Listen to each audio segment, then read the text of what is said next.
மிகப்பெரிய பிரச்சனை இப்போ இருக்கிறதுல நம்ம யங்ஸ்டர்ஸ்கிட்ட அவங்கள்ட்ட ஒரு கிளாரிட்டி இல்லை.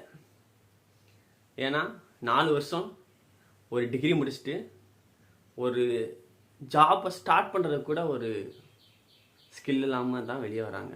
அதுக்கப்புறம் தேடி ஓடுறாங்க எங்கே, பெரிய பெரிய சிட்டியை தேடி. அதனால நிறையா பிரச்சனை.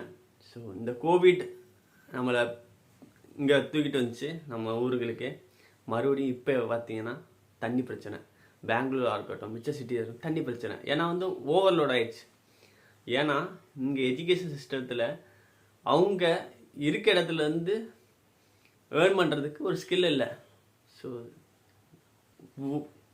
வெளியூர் மெட்ரோ சிட்டிக்கு போகிறாங்க, இல்லை வெளிநாட்டுக்கு போகிறாங்க. இது மாதிரி தான் நம்ம லைஃப்பில் நிறைய பேர் ஸ்டூடெண்ட்ஸ் நம்ம ஒரு பொருள் வாங்க போகிறோம்னு வச்சுங்களேன். ஒரு கடையில் போய் ஒரு பொருள் காசு கொடுத்து வாங்கணும்னா அது ஒர்த்து இல்லைன்னா அடுத்த வாட்டி அந்த கடைக்கு போக மாட்டோம். ஸோ அந்த பொருளை யாரும் வாங்கணும்னு சொல்ல மாட்டோம். பட் நம்ம எஜுகேஷன் சிஸ்டத்தில் இவ்வளவு லட்சங்கள் செலவு பண்ணி நம்ம படிக்கிறோம். இன்ஜினியரிங் டிகிரியாக இருக்கட்டும், மித்த டிகிரியாக இருக்கட்டும், சம்திங் இப்போ லோன் வாங்கி படித்தாலும் அதுவும் அமௌண்ட்டு தானே, நம்ம பே பண்ணுற டேக்ஸ் தானே வருது. அவ்வளோ பே பண்ணிவிட்டு அவ்வளோ 4 வருஷம் டயத்தை ஸ்பெண்ட் பண்ணிவிட்டு ஒரு ஜாபை ஸ்டார்ட் பண்ண முடியலை அப்படின்னா அப்படியே ஒரு எஜுகேஷன் சிஸ்டம் இருந்து என்ன யூஸ்?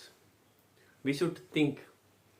நம்ம யங்ஸ்டர் ஸ்டூடெண்ட்ஸ் அண்ட் நீங்கள் யார் வேணாலும் இருக்கலாம். ஸோ நீங்கள் பொலிட்டிக்கலாக இருக்கலாம், இல்லை ஒரு பேரண்ட்டாக இருக்கலாம், டீச்சராக யார் வேணாலும் இருக்கலாம்.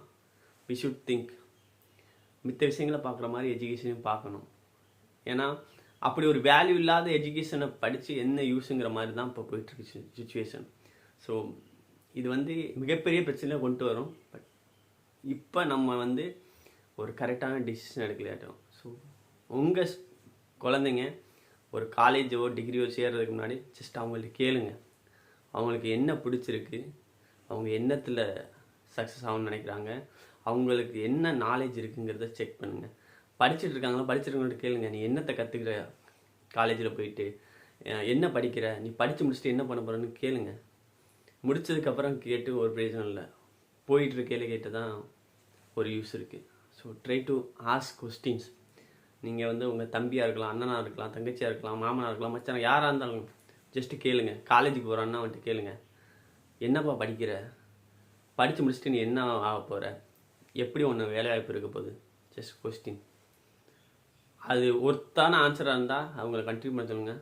இல்லாட்டியும் எந்த பொசிஷனில் இருந்தாலும் ட்ரை டு திங்க். ஏதாச்சும் ஒரு சேஞ்ச் எடுக்க முடியுமா அவங்க வாழ்க்கையை மாற்றுறதுக்கு அப்புறம், அந்த காலேஜ் முடிச்சுட்டு அவங்க வாழ்க்கையை மாற்றுறதுக்கு ஏதாச்சும் ஒரு திறமையை வளர்த்துக்கிற முடியுமா, இல்லை வேறு ஏதாச்சும் பண்ண முடியுமான்னு சொல்லிட்டு யோசிக்க சொல்லுங்கள். இல்லைன்னா இது இதை விட பெரிய பிரச்சனைகளை அவங்க லைஃப்பில் அவங்க எடுத்துகிட்டு வந்துவிடும். ஸோ இது மாதிரி பிரச்சனைகள் நம்ம அடுத்த தலைமுறை ஃபேஸ் பண்ணாமல் இருக்கணும்னா இப்போ நம்ம ஆக்ட் பண்ணணும்.